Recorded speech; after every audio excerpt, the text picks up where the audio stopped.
Today we're talking about Oasis item N0415, which is high risk medications. First, what is Oasis item N0415, high risk drug classification? Tina? N0415 is the high-risk drug classification.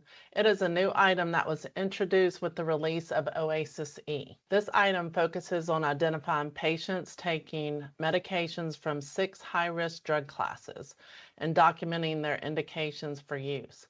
The medications are categorized as high risk based on their potential side effects and risk, such as increased risk for falls, potential for bleeding, and altered cognitive status, and this is particularly in the elderly. The classifications include 6 groups of medications, which include the following: antipsychotics, anticoagulants, antibiotics, opioids, antiplatelets, and hypoglycemics. Why is it important to assess high risk medications at the initial start of care Oasis visit? One of the clinician's primary objectives when visiting the patient's home is to focus on and assess the overall safety of the home environment. So, with these medications in the home, there's an elevated risk of experiencing side effects or adverse reactions. And as we know, this could lead to an emergency room visit or acute hospitalization. And in home health, one of the main goals is to keep your patient out of the hospital. So, what can we do when we're in the home visit? You, as the starter care clinician, can actively empower patients and their caregivers through education. So, provide detailed information about each high risk medication, including its purpose, its dosage, its proper usage, and the potential interactions. Review all of the potential side effects, so the common side effects that may occur with the medication, but also the rare but serious side effects that may require immediate medical attention. You can also teach the patient and caregiver to recognize warning signs of adverse reactions.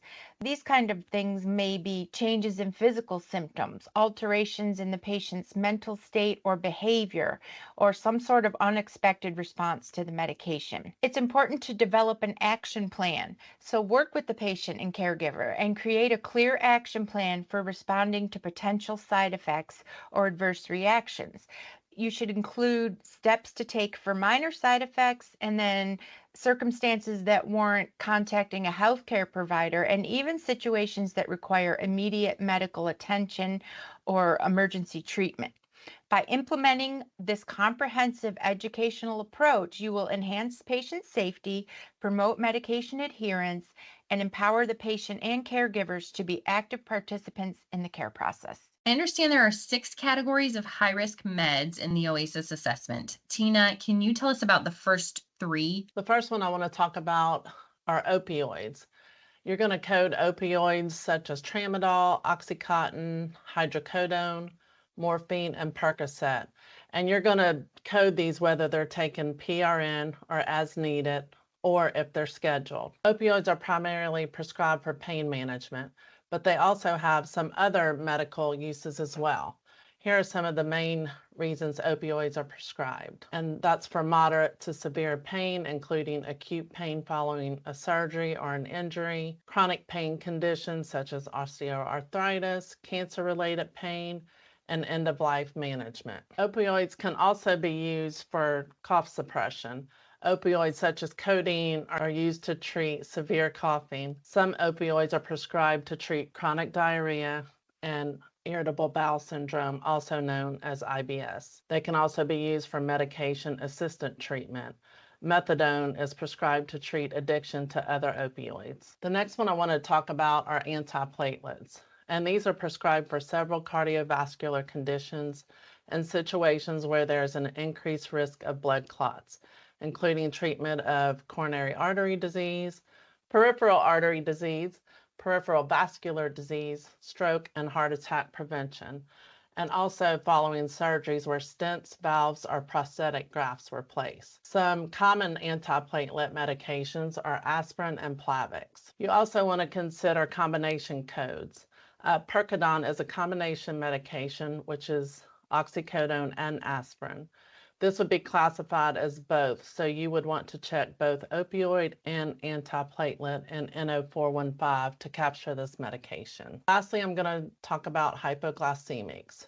and this includes oral hypoglycemics and insulin. You're also going to code it regardless of indication for the medication. For example, a patient is taking Jardiance by mouth daily for CHF. This is documented as the indication for this medication. Hypoglycemic medications are primarily prescribed to treat diabetes. In some cases, hypoglycemic meds might be prescribed to individuals at high risk of developing type 2 diabetes to help prevent or delay its onset. They may also be prescribed to prevent further complications of the diabetes, such as cardiovascular disease, kidney damage, nerve damage, eye problems, and foot problems. Steph, can you tell us about the last three? So another category is antipsychotics. Antipsychotics are primarily used to treat psychosis, but they can also be used for other conditions such as depression, anxiety, bipolar disorder, and emotional dysregulation.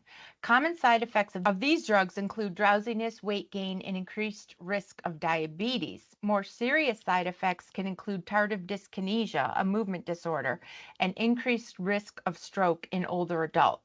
Examples of antipsychotics are quetiapine, haldol, and risperidol. Another category are anticoagulants or blood thinners. Blood thinners are used to treat or prevent conditions where there's an increased risk of abnormal blood clotting.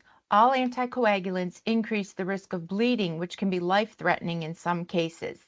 Anticoagulants are usually used to treat atrial fibrillation and irregular heart rhythm, prevention of DVTs and PEs, which are deep vein thrombosis and pulmonary embolism. It can prevent them as well as treat them if they have occurred, to prevent them from occurring again. You might also be prescribed anticoagulants after a recent major surgery.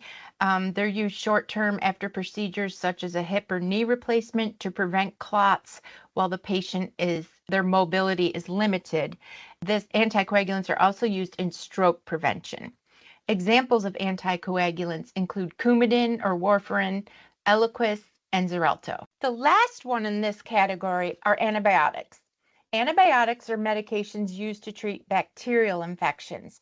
So these work either by killing bacteria or preventing the bacteria from multiplying. Antibiotics are effective against bacterial infections, but they're not effective against viral infections. Some examples of the types of infections antibiotics are prescribed for include sepsis, urinary tract infections, respiratory tract infections such as pneumonia or bronchitis, skin infections such as cellulitis, GI infections such as diverticulitis or food poisoning, sexually transmitted infections such as chlamydia and gonorrhea, bone or joint infections such as osteomyelitis, endocarditis, which is a bacterial infection of the heart valves, meningitis, which is a bacterial infection of the lining around the brain and spinal cord.